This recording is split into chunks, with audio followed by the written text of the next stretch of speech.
Howdy readers and howdy film buffs. I'm Jason, this is Chapter and Verse, and it's been a while. I recognize that, it's been a while, but this is the latest installment in my series of videos on the best films of the 21st century that I've seen.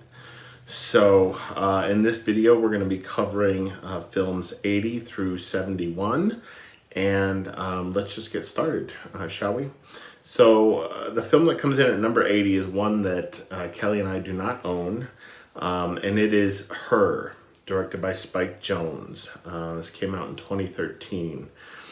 And if I can summarize Her in a nutshell, it's about a man who is extraordinarily sensitive and extraordinarily lonely. If I remember right, I've only seen it once, and it's been years since I've seen it.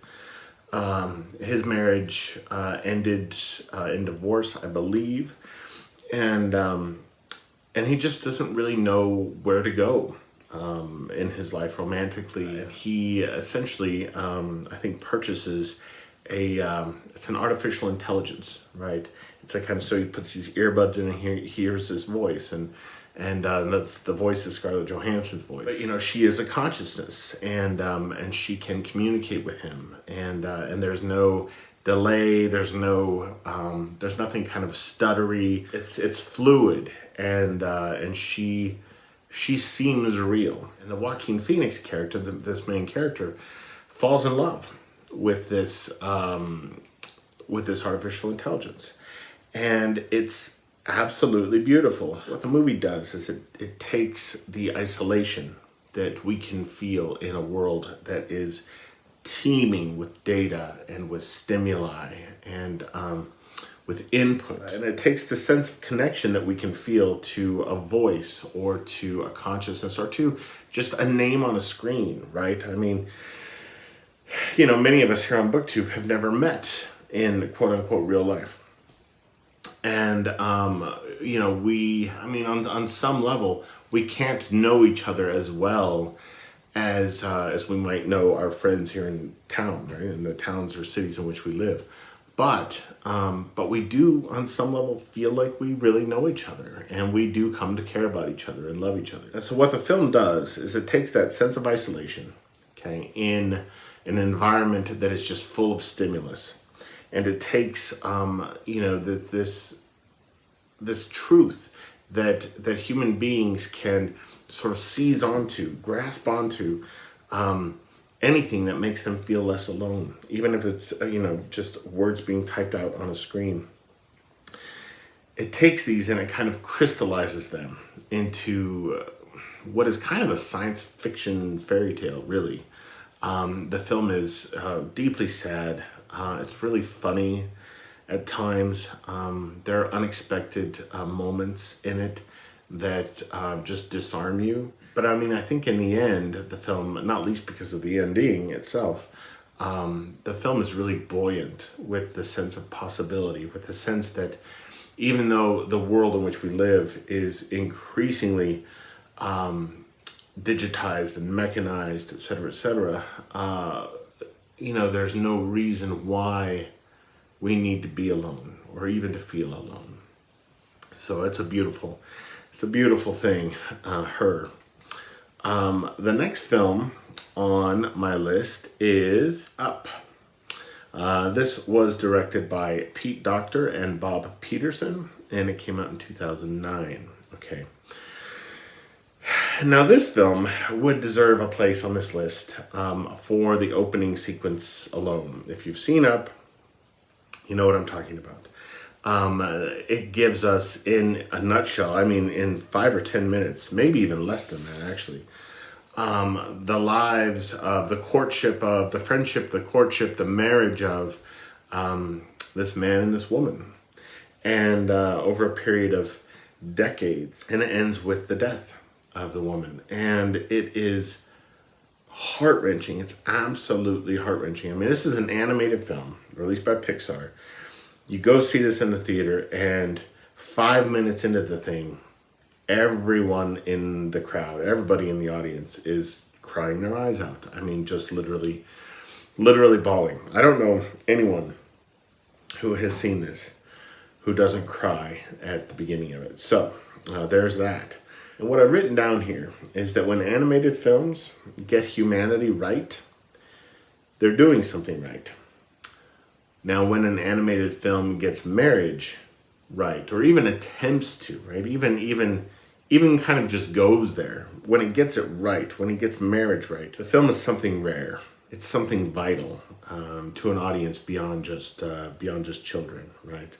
Oftentimes animated films appeal to adults with with puns or with cultural references and stuff like that. So an animated film will have all the fart jokes in it for kids, and these little kind of cultural nods or puns for the grown-ups.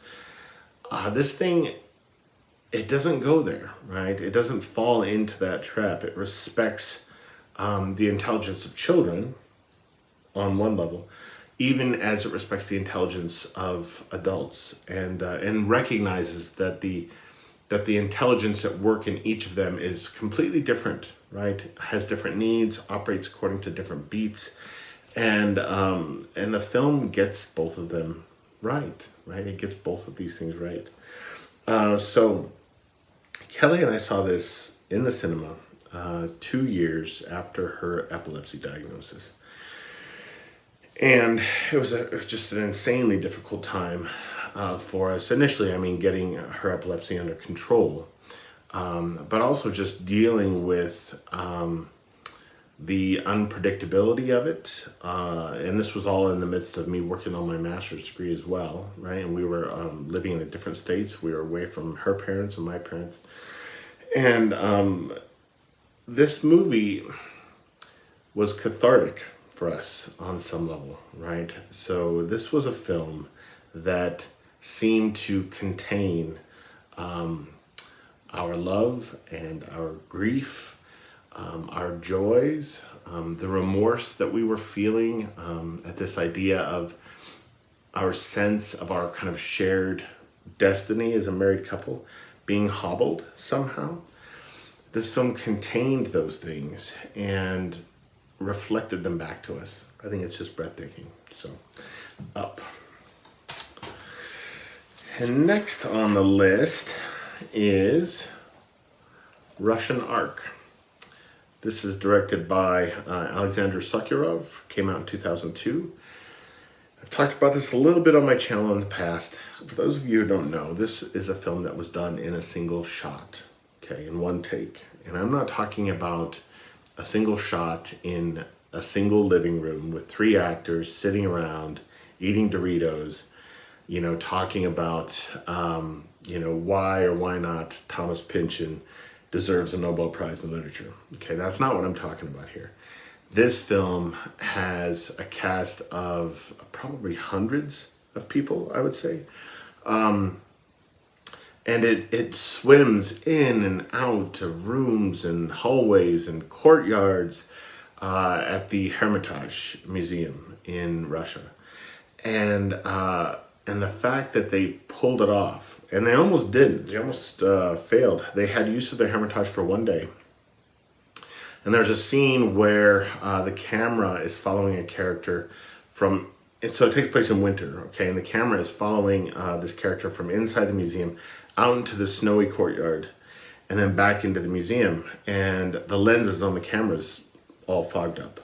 And it was just unusable. And they had to start over. They had to reset all of the scenes, all of the moments, all of the characters, and start completely from the beginning. And they just had enough time to try to do it one more time, one more take. And for some reason, it didn't happen again. This is at once a journey through Russian history and a thoughtful consideration of the role of art in a people's identity and a people's sense of themselves, and a high wire act, right, without a net, okay? And as you get closer and closer to the end of this film, it literally leaves you breathless, because you want them to succeed. You don't want it to fail. Now, it's not cerebrally, intellectually, it's not going to fail because it's been released, okay? It was finished and released, and that they wouldn't have released it if it hadn't worked. So on some level you know that, but the film does such a good job of casting this spell on you that you find yourself literally holding your breath near the end of the film, because it's sustaining this stunt with the camera, and you want to make sure that it works, right? That they bring it off, that the director brings it off, and of course he does, and it's beautiful. Coming in at number 77 on my list is Whale Rider. This was directed by Niki, who is also known, maybe even better known now, for having just recently directed the live-action remake of Mulan. But this is very early in her career, Niki. Whale Rider tells the story, it's set in New Zealand, and it tells the story of a young Maori girl who dreams of being a chief in what is a very patriarchal culture. Now, her mother, I think maybe her mother has died. Her father's out of the picture. He's an artist. He's gone to Europe and to try to make a name for himself. So she lives with her grandparents. And if I remember right, her grandfather is the chief of the village, of the people. And she is, I mean, she's technically in line to be next. But it's not acceptable for a girl to take on that responsibility, for a woman to take on that responsibility. And so, yeah, it's just a film about this girl who's 12, 13 years old, 11 years old, maybe even, in the film. And how she senses a destiny for herself that is bigger than the people around her or the kind of social framework around her can accommodate or can even begin to see, okay? Now, the movie, of course, is going to either soar or fall flat on its face, depending on the strength of the performance by the young actress in the lead role. So the character Paikia is played by Keisha Castle-Hughes, who went on to star in The Nativity Story. She had a little tiny role in Game of Thrones as well, and she is astonishing in this. She was nominated for an Oscar. I think she was 12 years old when she was nominated for Best Actress for this at the Oscars. And as good as she is throughout the film, there's one scene in particular, and if you've seen Whale Rider, you know what scene I mean.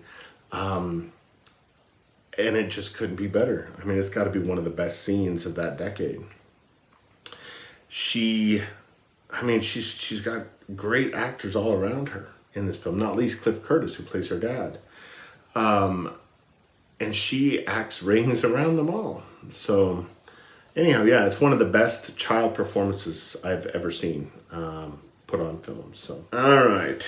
Next up is a documentary from Wim Wenders, and this is Pina. And this is the Criterion Collection Blu-ray of Pina. And Pina is a film that is a kind of celebration of the choreographer Pina Bausch. And let me just tell you, when this was released in cinemas, okay, Kelly and I saw this in the cinema, and it was released in 3D, and it used 3D in a way that made sense, like no other film I've ever seen use 3D. It made the dance performances in this thing feel so much more immediate and visceral. It made you feel like you were in the room with them. And the thing is, with these dance performances, there's so much electricity that's generated, so much energy between the performers, that the 3D somehow made it feel, it made it feel electric for you as a viewer. Not just because of what you were seeing, but because it gives you the illusion that you could reach out and touch these people who are in this kind of ecstatic state, if that makes any sense. So before seeing this film, I had never appreciated or even in any small way understood modern dance or contemporary dance. My wife Kelly is fond of saying that dance, in her opinion, dance is the most difficult art form to understand, to interpret, And I think she's probably right. You know, I mean, modern dance had always just confounded me, just deeply confused me. You know, I'd seen ballet and this, that, and the other thing, and you look at those things. Oh, so okay, well, that's just beautiful.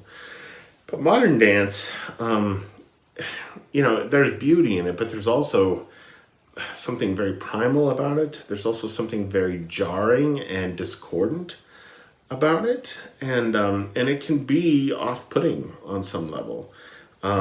This movie made me realize that dance could be funny, that it could be frightening, that it could and maybe should be unexpected at times, and it made me clearly understand more than I ever had before, actually. I mean, stepping outside of dance and just looking at the world of performance, okay? Looking at bands performing live, looking at actors bringing a character to life. This film made me understand more than I ever had before how performers of all kinds use their bodies to tell stories. With actors, you know, it's not just in the dialogue that's uttered. It's not just in their faces. They use gesture and body language and proximity between themselves to bring their characters and the stories that they find themselves in to life. And this film just went miles toward helping me understand that in a way that I never had before. So it's beautiful. There's no story here. It's literally a series of set pieces that had been conceived of, choreographed by Pina, and they're staged by the fabulous German filmmaker Wim Wenders, who's best known for Wings of Desire, which is one of my favorite movies of all time.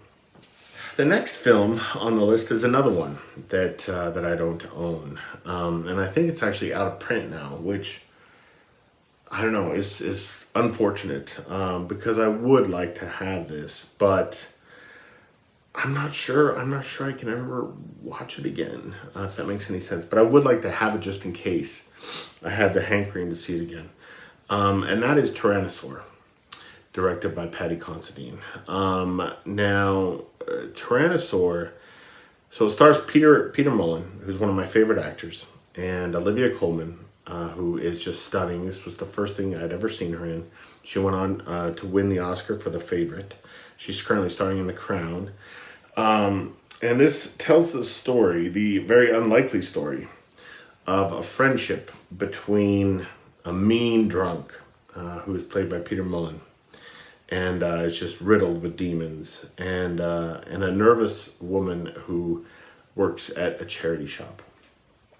And we learn that she's skittish, that she's nervous in the way that she is because of her husband, who is played by, I think his name is Eddie Marsan, who's just another fabulous actor. Is this guy who, he can just erupt, right? I mean, he has this extraordinary rage and jealousy in him, that he's like a kind of volcano, and he's terrifying. He's an absolutely terrifying figure.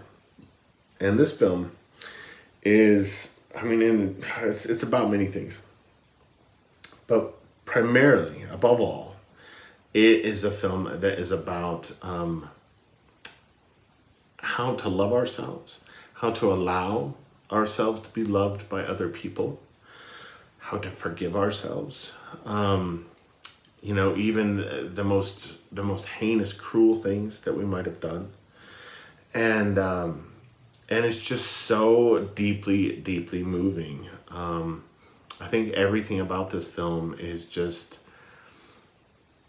it couldn't be more honest. Let's just say that the film couldn't be more honest. Now, one thing I'm going to do, which I never ever do on my channel here, is I'm going to give you a trigger warning. Now, I don't tend to subscribe to trigger warnings. You know, I tend to think that as adults, you know, as people who have at least most of the tools to cope with, you know, with complex emotion, with trauma, with things being dredged up, that we should be able to really handle most any work of art that we see or that we encounter. But Tyrannosaur is a film that, now I've seen a lot of rape scenes in films through my life, a lot of them, and they're all harrowing in their own way. There's a rape scene in Tyrannosaur that is maybe the most disturbing thing I've seen in a film before. It's so, like, it's just incalculably awful, right? I mean, there's I've never seen a rape scene like this in another film. It makes you squirm, and it breaks your heart, and it fills you with rage, and and the film just doesn't shy away from it, and so it's tough, it's difficult. This is a movie I tend not to even recommend to people because I don't know how they'll deal with that. So if you decide to watch Tyrannosaur, you should. It's brilliant. Just keep in mind that there's something in it that's maybe going to be more difficult for you to sit through than anything else you've ever seen in a movie, possibly. All right, the next film, number 74, is another documentary, and this is Shakespeare Behind Bars, directed by Hank Rogerson. So this is a documentary that I have seen many times. I have taught many times. It is set in a prison, I think, in Kentucky. The prison is called Luckett.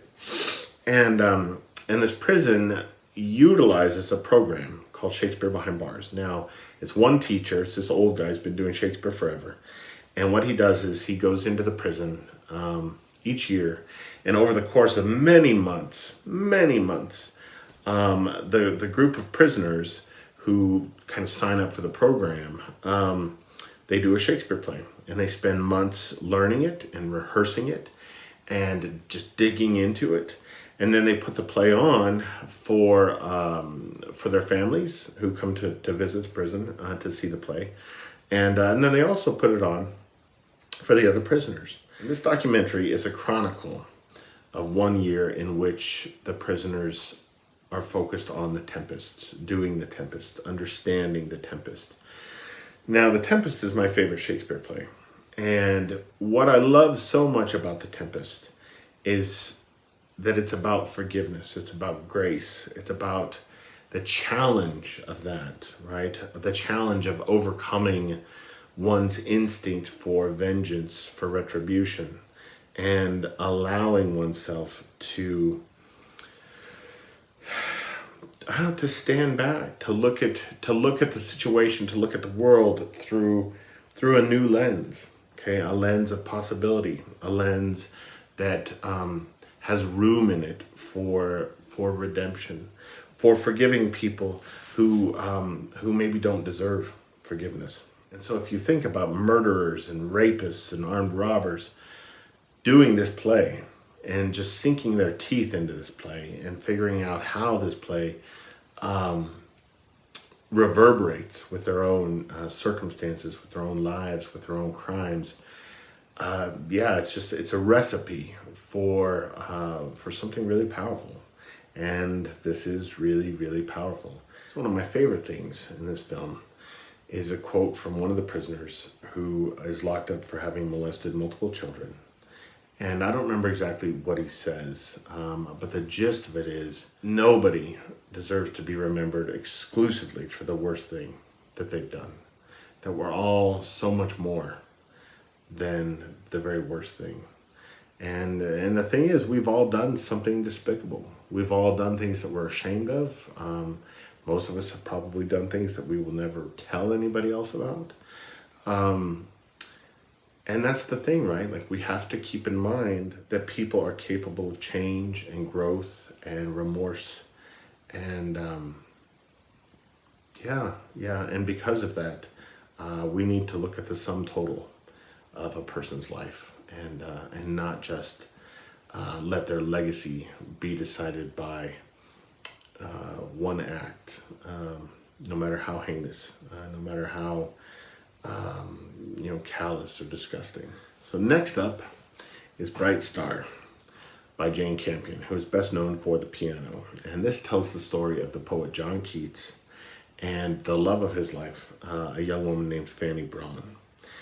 This movie is, all right, so when Jane Campion puts a foot wrong, which she doesn't often do, but man, when she does, you get a movie like In the Cuts with Meg Ryan, which was just god-awful. And Jane Campion has made another couple of stinkers in her career, but man, when she is on, she's on. And this film is exquisite. It's so beautiful. This film is emotionally astute. It is sensitive to the souls of those who create. And the fact that their experience of life is overwhelming, right? It's unwieldy. They feel in such a way, to such a degree, at such a pitch, that they often feel consumed by life itself, by their own passions.